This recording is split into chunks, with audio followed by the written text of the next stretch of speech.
Small trigger warning, mention of slavery is in this story. If you are not interested, go ahead and click off now. You wronged them years ago, and now they rule the country. You can't shake the feeling that the new laws are targeting you unfairly. Unfair? How can you call this unfair? You look up at him. You hadn't seen your son in years, but here he stands now, at the end of the war, dressed in blue. He looks at you with anger, horror, disgust, and most of all, pity. How can you call it fair? You snarl. Look at what they did to us. You sweep your hand over your fields. It's bad enough they come in here and do this. Then they take away our labor. Our labor? Your son demands. You own them. We need workers to fix this. We can't run this place on our own. They burn our field, then your army comes in and takes what we need to fix it. You begin to pace up and down the porch. We need workers. We need staff. This place needs a whole lot of people to work.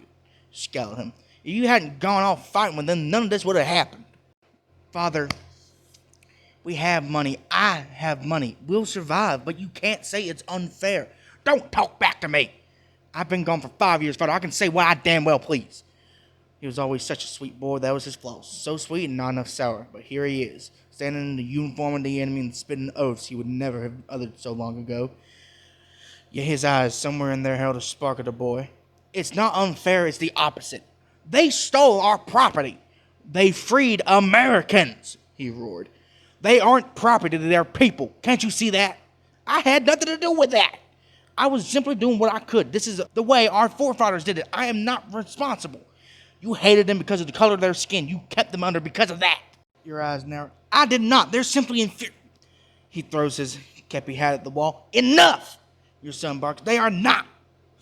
How would you know? All those troops they recruited were only good at burning down old widows' houses. Because I fought alongside them, Father.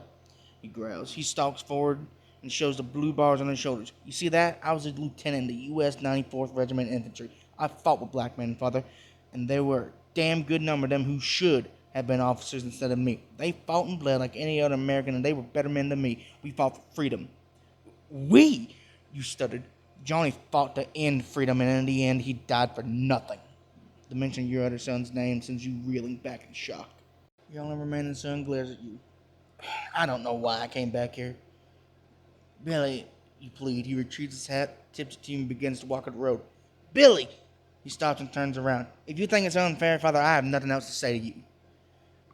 But all of this, you wave your hands around in devastation, all of this for them? Not for them, for all of us, Billy snarls.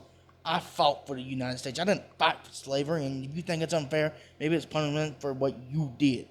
He turned on his heel. The war took 2 of your sons. Only one's heart still beat. As you watched the blue uniform recede, you wonder if he was right. Was it truly unfair? Was he right?